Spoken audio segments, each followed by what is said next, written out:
You do solemnly swear the testimony you're about to give this committee is the truth, the whole truth, and nothing but the truth, so help you God. Yes. I don't remember anything like this. I don't remember anything like this that's happened in my lifetime. And I started working for the Justice Department in 1977.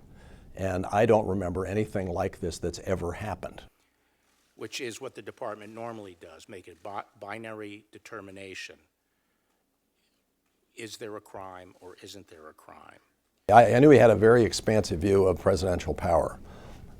Honestly, I didn't know that he believed what he wrote in that June 2018 memo when he was auditioning or whatever he was doing to become Attorney General, where he wrote that the president is the executive branch, in italics, is.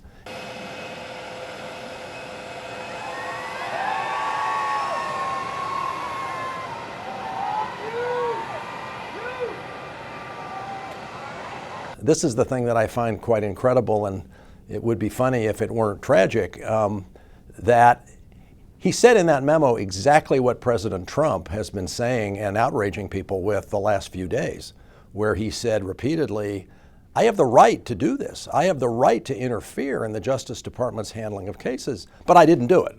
But I have the right. Well, Bill Barr told him he had the right, and Bill Barr apparently believes he has the right, and that is a gross and total departure from the way the department has been run since the Watergate reforms.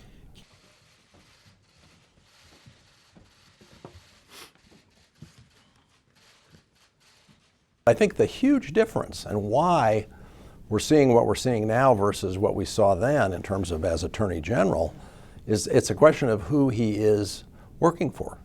And when your president is George H.W. Bush, probably the most buttoned down, thoughtful, institutionalized, careful, conservative person, conservative in the good sense, not the crazy sense, person you could find, and you weren't going to sell him on the idea that he wanted to be king or an autocrat. That just wasn't in the cards. So you couldn't go too far off the rails in that direction. If, on the other hand, your president is someone who openly and almost daily aspires to have all power and do anything he wants, which is a phrase he uses, I think, it's a whole different situation. As you know, on March 22nd, Special Counsel Robert Mueller concluded his investigation into matters related to Russian attempts to interfere. You know, when else are you going to get a chance to try to change the presidency into a near dictator, but when you have someone who wants to be a dictator?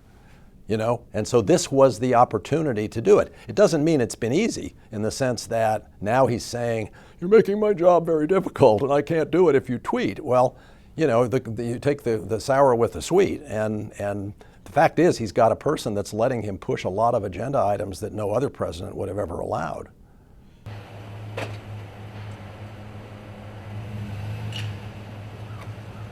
morning, Mr. Attorney General. Any plans to release that report to Congress today?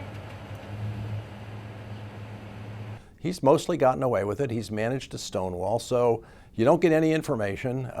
We don't need an appropriation. We'll let the president interfere in criminal cases. If there's a special counsel, well, they probably don't even have a right to exist. And if they do, I'll just overrule whatever it is they said. That's what's going on. And so that's why he needs to resign. Why didn't you tell the Senate that Bob Mueller had expressed concerns to you? Why did you say that they didn't? I think he should resign for whatever reason he wants to resign. I just think he should resign. And I think probably after what's gone on the last 10 days or so and what may go on for the next however many days, people are going to understand that he left office because he got nailed for trying to create an autocracy. That's why he's leaving office. That's the bottom line. And I don't think the next person, whoever they are, however good or bad they may be, I don't think this particular gambit is going to be one they can get away with if this man leaves because his effort to create an autocratic president was rejected by the people.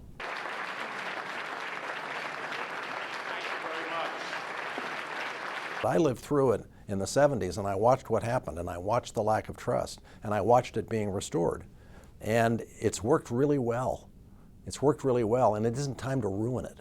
And that's why I'm speaking out, because somebody needs to.